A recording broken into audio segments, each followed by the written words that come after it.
Fala pessoal, tudo bem com vocês? Hoje eu tô muito feliz porque a gente conseguiu conquistar um microfone, uma câmera nova, deu um upgrade no computador, sabe?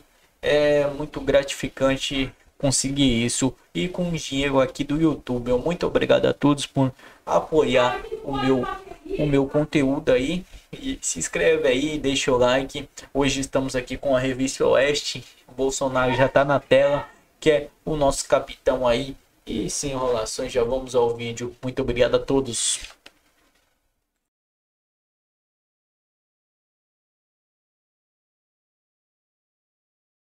Trump contra o Brasil tem mais relação com valores e com liberdade do que com economia.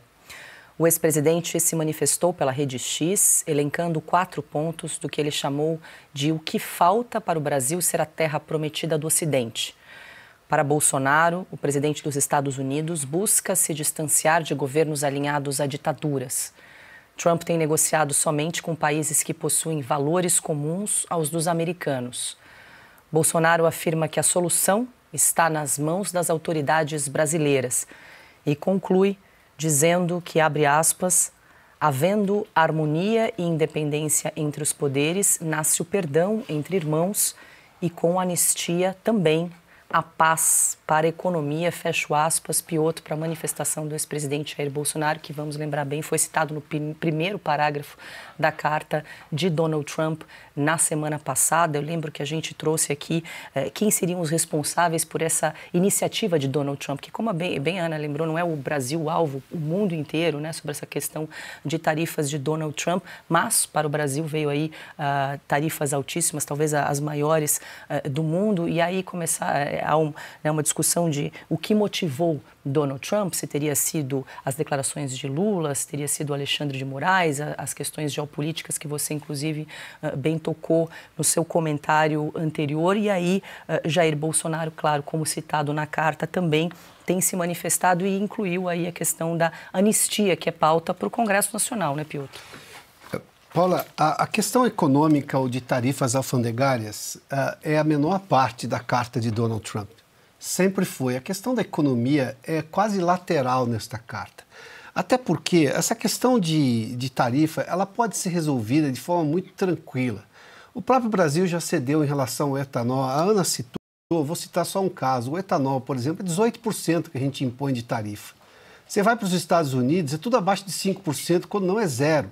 Aliás, o embaixador Rubens Barbosa, que trabalhou muito tempo na Embaixada Brasileira em Washington, dizia assim, o Brasil fica querendo vender certas coisas para os Estados Unidos, tem pelo menos uns 100 produtos que o Brasil tem para vender e que tem tarifa zero nos Estados Unidos. Mas eu estou falando de um país que tem verdadeira liberdade econômica, pratica o liberalismo econômico, e o Brasil não é o caso.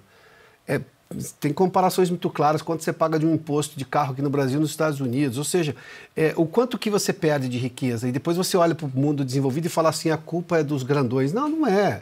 É que você faz uma gestão ruim no seu país. E hoje o governo Lula está desesperado por mais imposto. A questão do IOF, que deve ser negociada amanhã dentro do Supremo, depois que o ministro Alexandre de Moraes colocou o Congresso e o governo no cantinho, né, olhando para a parede. Uma coisa surreal. Mas a questão é muito mais, sim, de geopolítica e de perder o Brasil. A minha conta, eu já falei disso aqui, eu só vou repetir com mais detalhes. Os Estados Unidos erraram ao entender o que estava acontecendo na Venezuela de Hugo Chávez.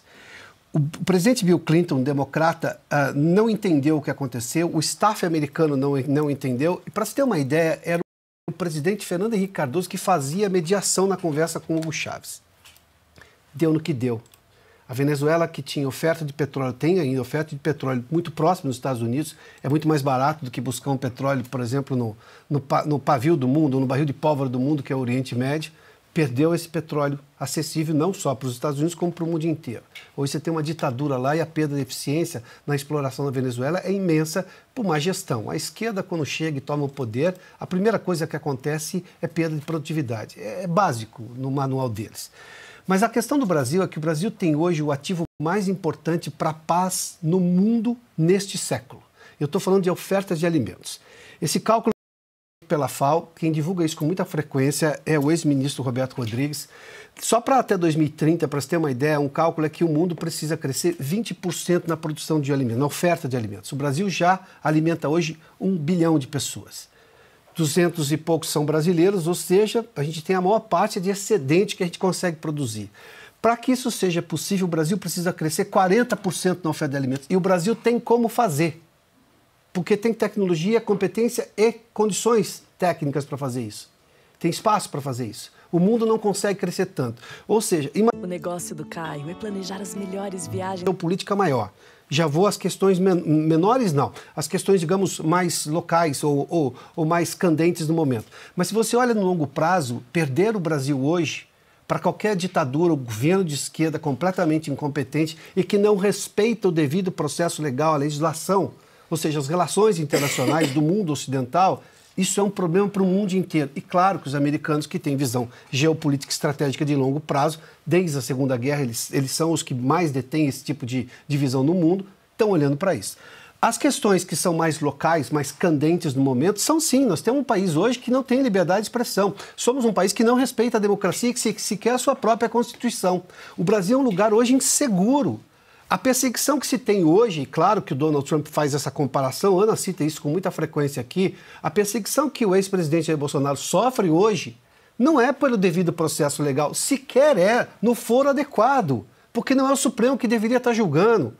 E mais ainda, não são os juízes que deveriam estar lá pela obviamente, conflito de interesse do próprio ministro Alexandre de Moraes, do Flávio Dino, do advogado Lula, o ex-advogado Lula. Estou me referindo ao ministro Zanin. 3 de 5 é uma maioria. Pronto, sem contar a Carmen Lúcia, que vota com Alexandre de Moraes frequentemente. Ou seja, tudo isso foi produzido de uma maneira a perseguir pessoas sem o devido processo legal. É fácil. Compare como o Bolsonaro está sendo tratado e como o Lula foi tratado. O Lula foi julgado na primeira instância. Depois foi para a segunda instância. Teve recurso na terceira instância. E depois veio aquela decisão estapafúria do STF em relação ao CEP de Curitiba. Enfim, aquela bobagem jurídica, mas enfim, causou o que causou. Ou seja, é claro que o Donald Trump está olhando para isso. E que bom que o mundo está olhando para isso, porque nós brasileiros estamos denunciando isso há muito tempo. Você perder um país que não respeita as suas próprias leis, como é que você vai negociar? Qual é a segurança para o investimento estrangeiro num país como esse? E não é um país qualquer. Não é a Coreia do Norte que está isolado de tudo. Não, nós estamos falando de um país hoje que que produz tanto alimento, que oferta pelo menos quase 80% do que produz. Isso chama-se segurança alimentar. Essa é a expressão que se usa nesse momento. Num mundo que, sim, vai ter problemas com a oferta de alimentos, esse é o papel importante e estratégico do Brasil. Aliás, é o único momento em que o Brasil é uma superpotência na questão alimentar. Uma potência, perdão. Superpotência precisa de outros atributos, mas nisso é inegável. E claro que os americanos sabem disso. Então, tem um poder de barganha aí, a segurança alimentar, né, Marina? Eu queria insistir nessa questão da solução para sair desse tarifaço. O ex-presidente Jair Bolsonaro tuitou, né, disse que a solução está nas mãos das autoridades brasileiras. Até vi uma entrevista na semana passada do senador, né, o Cinho Trade, falando ali que a Comissão de Relações Exteriores do Senado estaria organizando uma comissão de alguns parlamentares para ir a Washington para negociar. Eu queria te ouvir também se você enxerga o Congresso como uma alternativa para bater a porta de Washington e tentar uma negociação antes do dia 1º de agosto. Me parece que a única alternativa, no fundo, é essa, né? É o Congresso. A gente está vendo aí que os governadores, né, começam aí a se movimentar, vide, né, a tentativa do governador Tarcísio, e agora a mesma coisa em relação ao Congresso. E a grande verdade é que o Bolsonaro, ele foi no ponto, não é sobre economia, é sobre liberdade. Então, quando a gente pega ali a carta do Trump explicando por que ele elevou o Brasil, né, colocou no Brasil as maiores tarifas do mundo, porque 50% até agora são as maiores do mundo, saiu das menores de 10 para as maiores, ele elenca ali todos os pontos, e os pontos têm a ver com o que o Piotr trouxe. O Brasil está seguindo o rumo da Venezuela. E é muito importante a gente falar da Venezuela aqui, porque lá, assim como no Brasil, o judiciário foi capturado pelo executivo e deixou o Congresso completamente de lado. O Congresso hoje na Venezuela não serve para nada. E o e você teve toda essa ditadura venezuelana seguindo até aqui porque houve sim uma captura do judiciário. E é exatamente o que está acontecendo no Brasil. Então, quando a gente põe quais são os pontos levantados ali por Trump, não tem nada a ver com economia. Se fosse economia, de novo, também acho que poderia ser resolvido, né, em um executivo razoável, que não é o caso desse, poderia chegar a algum ponto. Só um ponto aqui, porque a Ana perguntou da reciprocidade. Hoje, 84,6% dos produtos importados pelo Brasil têm barreiras não tarifárias, que são o quê? Aquelas sanitárias, subsídios e outras questões. Então, ele é o 4º país com mais barreiras não tarifárias do mundo, além de um dos com maior barreira tarifária. Então, assim, se fosse essa questão, que já seria problemático o suficiente, isso seria uma coisa. Mas, claramente, quando o Trump anunciou as primeiras, ele já tinha esse estudo todo na mão. Então, não é isso, né? Mesmo com as barreiras altas tarifárias e não tarifárias, Trump tinha anunciado 10%. O que levou a 50% são questões ligadas à liberdade de expressão, à perseguição da direita no Brasil. Esses são os pontos fundamentais. E o alinhamento do Brasil ao eixo das ditaduras anti-ocidentais, antidemocracias ocidentais. Esses são os pontos ali elencados por Trump. E, desculpa, nenhum desses pontos podem ser interessados pelo nosso executivo. Muito pelo contrário, a gente acabou de ver aí. O Trump falou em não desdolarizar. E o PT acabou de publicar que vai dolarizar.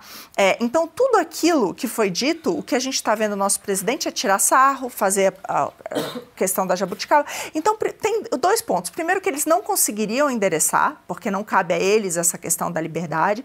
E, número 2, eles não estão interessados em resolver isso. Porque o que me parece é que o Lula já está em campanha. Ele está em campanha acreditando que não vai dar tempo da gente sofrer uma crise econômica grande o suficiente que o tire do poder. Ele já está em campanha, usando os Estados Unidos contra, né, o rival. Então, agora é Bolsonaro, mais Estados Unidos, que são os rivais dos brasileiros. Ele já está completamente em campanha. Então, o que está acontecendo é, primeiro, o executivo não tem poder de resolver isso. E, em segundo lugar, ele não quer resolver isso. Muito pelo contrário, ele parece que está muito feliz com essa briga. Então, o que nos sobra? Nos sobra o judiciário e o Congresso. O judiciário poderia recuar, mas não é isso que a gente tem visto. Aliás, é só ver a carta que acabou de fazer o ministro Barroso, que é o presidente do STF. Eles poderiam deixar o Moraes mais isolado e começar a reconhecer, mas não é isso que tem acontecido. Eles têm dobrado a aposta, é isso que a gente tem visto. Então, só nos resta o Congresso, Paula. Essa que é a realidade. Só nos resta o Congresso. E o Bolsonaro coloca ali os pontos.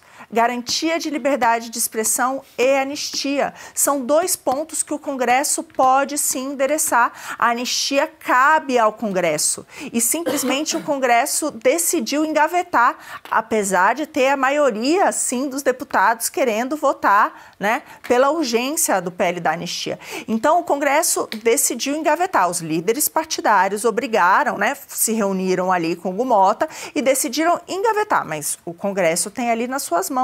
A outra questão, que é a liberdade de expressão, eles também podem, porque a decisão do STF disse que caberia a regulamentação do Congresso. O Congresso está esperando exatamente o quê? Sem falar, obviamente, que os senadores poderiam colocar um freio nas arbitrariedades do judiciário, trazendo, enfim, um processo de impeachment de um dos ministros, porque não falta argumento por isso, né? Tanto Alexandre de Moraes, Gilmar Mendes, tem lá inúmeros processos. Então, assim, tudo que a gente está falando aqui, essa solução, de fato, que a gente pode ter, depende do nosso Congresso. Então, vamos torcer para o Congresso finalmente tomar uma atitude. Eu sempre me lembro que logo depois das eleições tinha essa coisa, não, mas o Congresso eleito é um Congresso de centro-direita, né? O Lula não vai conseguir fazer tudo aquilo que ele quer. Olha o ponto que ele nos meteu. Olha a relação que a gente está tendo com os Estados Unidos. Olha como que a gente virou um páreo internacional. Gente se alinhando às piores ditaduras que, aliás, estão dando as costas para a gente, Piotr. Sim. Porque eles não vêm a nos socorrer. Cadê a China nessa história toda? Está lá negociando com os Estados Unidos. Cadê a Rússia? A Rússia está dizendo, essa ideia aí de desdolarizar é do Brasil, não é nossa, não. Todos estão, até as próprias ditaduras estão nos dando as costas. Então, é inacreditável. A gente chegou até esse ponto. Cadê o Congresso? Eu estava pesquisando, buscando a carta que o presidente do Senado e da Câmara divulgaram na semana passada. E aí tem o Congresso Nacional acompanhará de perto os desdobramentos e defende o diálogo. Paula, só para me juntar a Marina, o Brasil é um país de sorte e é muito rápido. Nós temos dentro do país, as soluções. Basta o Congresso andar com a história da anistia. No mínimo, consegue um adiamento das sanções. Porque este é o drama hoje. É o Brasil hoje entregue na visão ditatorial de uma esquerda radical que representa hoje o presidente Lula. E aí o distanciamento de tudo que são valores ocidentais e democráticos, porque esse é exatamente o governo do PT e os extremos e abusos do Supremo Tribunal Federal. Basta o Congresso brasileiro, não precisa pedir licença para ninguém, basta fazer o próprio trabalho. Perdão, Marina, só para me juntar, Marina, nesse ponto. Que vai entrar em recesso agora, na quinta-feira, dia 17. É hora de recesso, numa hora no meio desse furacão. Férias, o Congresso entra de recesso, é sempre assim. Deixa eu incluir a Ana aqui na conversa, mas mudando um pouquinho de assunto, peronomútil, porque vamos falar do Supremo Tribunal Federal hoje, dia em que a Procuradoria-Geral da República deve apresentar o pedido de condenação de Jair Bolsonaro por supostamente liderar a alegada trama golpista. O ex-presidente publicou nas redes sociais. Fala, pessoal. Eu tô lendo para vocês um pedacinho aqui no Conexão Política. Julgamento do Supremo. Enquanto eu falo, o senhor fique quieto, diz Moraes, advogado de Felipe Martins. Ministro do STF interrompe defesa de Felipe Martins após questionamento sobre o prazo de denúncia apresentada pela PGR. Nesta segunda-feira, dia 14, enquanto ouvia testemunhas ligadas aos núcleos 2, 3 e 4, a investigação sobre a tentativa de golpe de estados, o ministro Alexandre de Moraes, do Supremo Tribunal Federal, STF, se desentendeu com Jeffrey Schickini, advogado de Felipe Martins, ex-assessor especial presidencial da República do governo Bolsonaro. A discussão aconteceu antes do depoimento de Mauro Cid, ex-ajudante de ordens do presidente, atualmente colaborador da Justiça. Schickini reclamou do curto prazo da análise do processo, alegando que os autos foram disponibilizados apenas 4 dias antes da audiência, o que, segundo ele, impossibilitaria a plena defesa. Enquanto ele falou, o senhor fique quieto, respondeu Moraes. Segundo o ministro, a questão do prazo já havia sido resolvido previamente.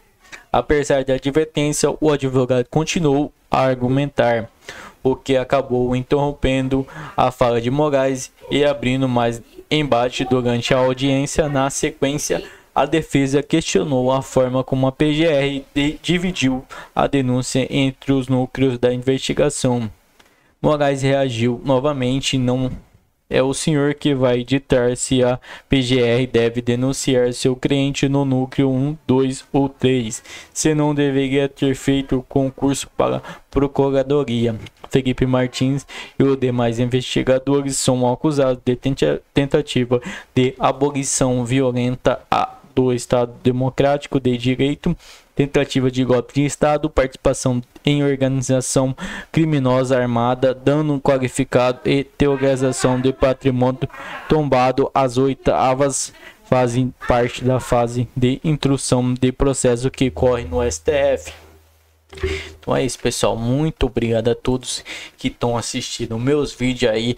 Agradecendo vocês de novo por estar colaborando com o apoio aí de vocês, que fez eu comprar os equipamentos novos para a gente poder gravar com mais qualidade para vocês. Então, pessoal, se inscreva aí, deixa o like.